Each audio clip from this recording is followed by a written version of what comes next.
I once talked to a woman. She told me about she'd had an accident in an elevator and she'd broken her leg and got stuck under the elevator. And she was there for half an hour before anybody could get to her. And she said in that moment she realized that in this whole universe there was not one single grain of sand that was out of place.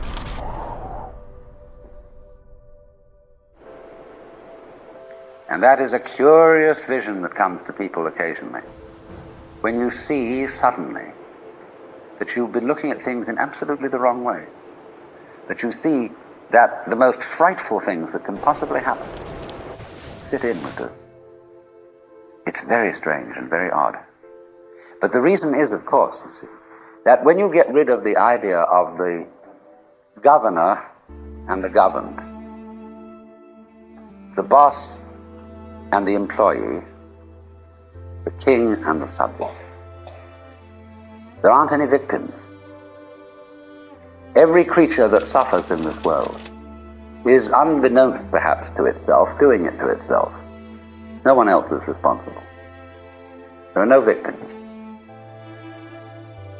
Because the whole thing is a unity. It is of itself so. Everything is of itself so. No one to blame.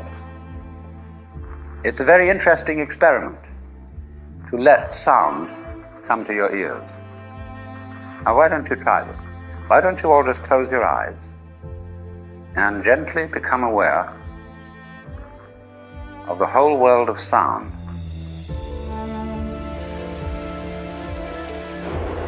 around you, in you. Don't try to identify the sound and put names on them. Just let them happen. You should listen like that before you go to sleep at night and realize that you live in a magical, musical continuum all the time. But you see, ordinarily we keep trying to correct what we're listening to. Pay attention to this, ignore that. Say to the children, shut up! I can't hear myself thinking. See? But if you really know how to listen, you can concentrate on anything you want to in the middle of a complete pandemonium.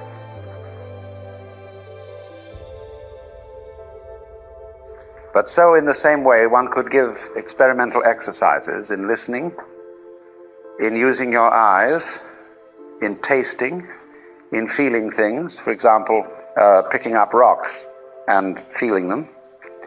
Because all this is letting yourself function, because this is an act of faith in one's own being.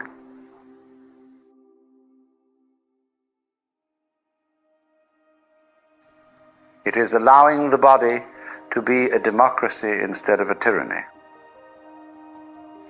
So that when you allow the body, in other words, to do what it will do, then you say, well, it will do it for me, will it? Now, wait a minute. Who are you? Just as the Tao itself is not something other than the universe, if you aren't something other than this design, which is not just the body, but the body and all its relationships to the universe, you don't stand apart from that. You don't have it. You're not in a situation where there's a kind of inspector, which is you, which watches everything that goes by, like you were watching the traffic go by on the street. But we think we are that, and indeed seem to have a positive sensation of being the inspector who watches all this happen. Partly because of memory, which seems to give an impression that one is a static mirror, you see, which reflects everything that goes by. We get this from remembering. And on the other hand, we get it because we are trying to fight change and resist it. You can get a person to lie on the ground and say, now look, you're completely supported by the floor. You won't fall down, so let go. But it's very difficult for people because they're afraid that if they don't hold themselves together, they will turn into a nasty goo that will all fall apart and drip through the floor. So everybody is trying to use their skin and their muscles to hold themselves together, but it'll all take care of itself. You won't fall apart.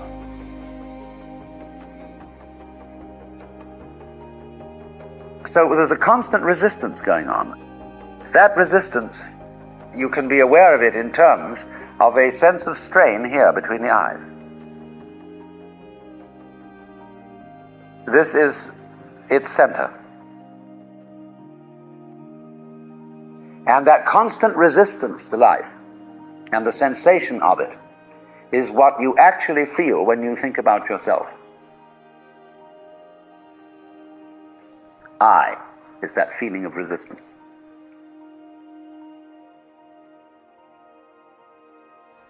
Now, if you let go, there is no necessity whatsoever for an inspector who watches everything that happens.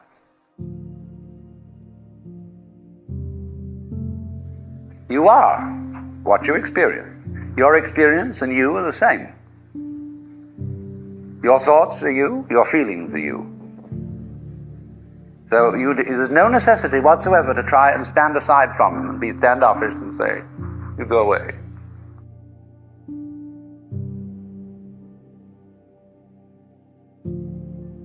So, if you can trust yourself, in other words, to the flow of what's going on, you won't need to resist it. And you'll find it works very well, just as your eyes work well when you don't try to force them. Just as the clothes are comfortable when you become unaware of them. Now, this isn't the same as numbness, you see. It's quite different.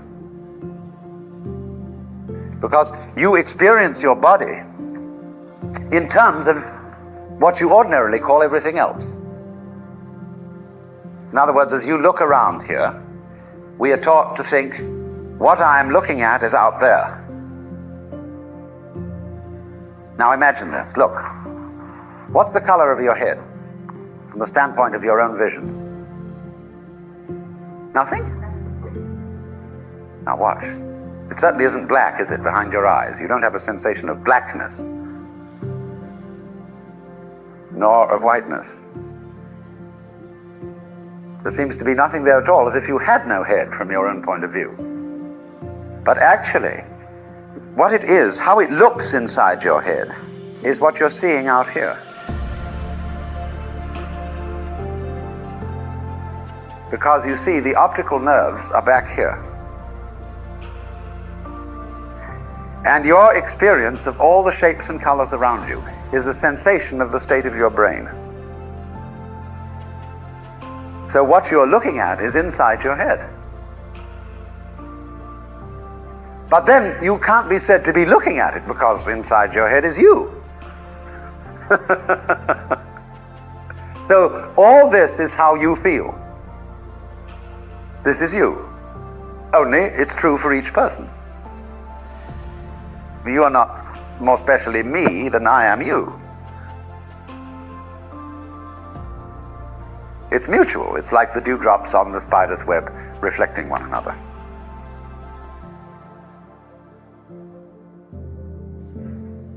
So it is this, then, this letting your mind work by itself, letting your eyes see for themselves, that is the preliminary to naturalness.